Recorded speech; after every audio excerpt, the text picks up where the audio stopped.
ऋषि पंचमी व्रत कथा। ऋषि पंचमी का व्रत क्यों किया जाता है और किस किस को करना चाहिए, आज हम इस कथा में आपको यह बताने वाले हैं। यह व्रत जाने अनजाने हुए पापों के प्रक्षालन के लिए स्त्री तथा पुरुष दोनों को करना चाहिए। इस दिन गंगा स्नान करने का विशेष महात्म्य है। यदि गंगा स्नान न हो तो पास वाली नदी अथवा तालाब में स्नान करना चाहिए। यदि यह भी सुलभ न हो तो घर में प्राप्त जल में गंगा जल मिलाकर स्नान करना चाहिए। प्रातःकाल 108 बार मिट्टी से हाथ मांजकर मिट्टी, गोबर, तुलसी जी की मिट्टी, पीपल की मिट्टी, गंगा मिट्टी, गोपी चंदन, तिल, आंवला, गंगा जल, गोमूत्र आदि को पानी में मिलाकर इनके साथ हाथ पांव धोओ।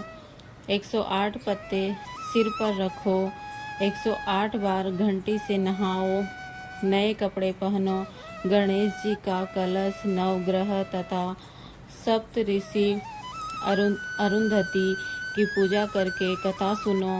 पूजा के बाद 4 केले, थोड़ा घी, चीनी तथा दक्षिणा देकर बायना निकालो।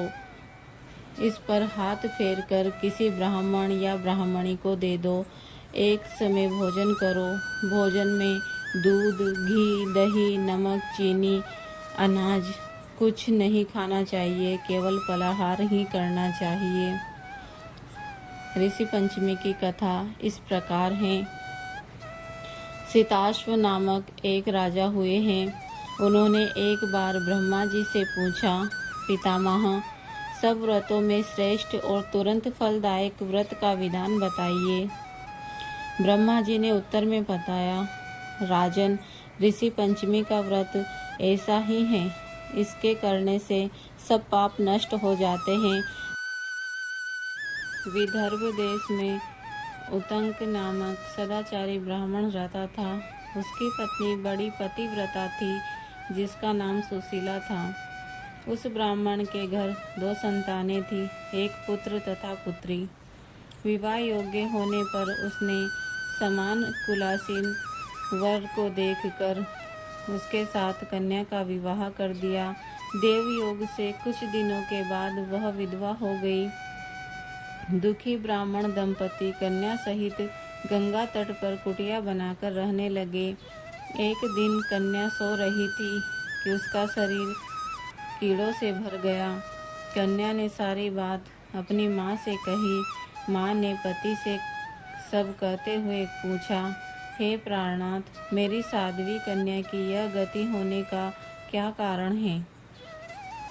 उतंक ने समाधि लगाकर इस घटना का पता लगाकर बताया कि पूर्व जन्म में यह कन्या ब्राह्मणी थी। इसने रजस्वला होते हुए भी बर्तनों को छू लिए थे। इस जन्म में भी इसने लोगों की देखा देखी ऋषि पंचमी का व्रत नहीं किया है, इसीलिए इसके शरीर में कीड़े पड़े हैं। धर्म शास्त्रों की मान्यता है कि रजस्वला स्त्री पहले दिन चांडालिनी, दूसरे दिन ब्रह्मघातिनी तथा तीसरे दिन धोबिन के समान अपवित्र होती है। वह चौथे दिन स्नान करके शुद्ध होती है। यदि यह शुद्ध मन से अब भी ऋषि पंचमी का व्रत कर ले तो इसके सारे दुख छूट जाएंगे और अगले जन्म में अटल सौभाग्य को प्राप्त होगी। पिता की आज्ञा से पुत्री ने विधि पूर्वक ऋषि पंचमी का व्रत एवं पूजन किया। व्रत के प्रभाव से वह सारे दुखों से मुक्त हो गई। अगले जन्म में उसे अटल सौभाग्य सहित अक्षय सुखों का भोग मिला। जय हो ऋषि पंचमी भगवान की। और अब वीडियो के अंत में वीडियो को लाइक करना ना भूलें, चैनल को सब्सक्राइब जरूर से कर लें।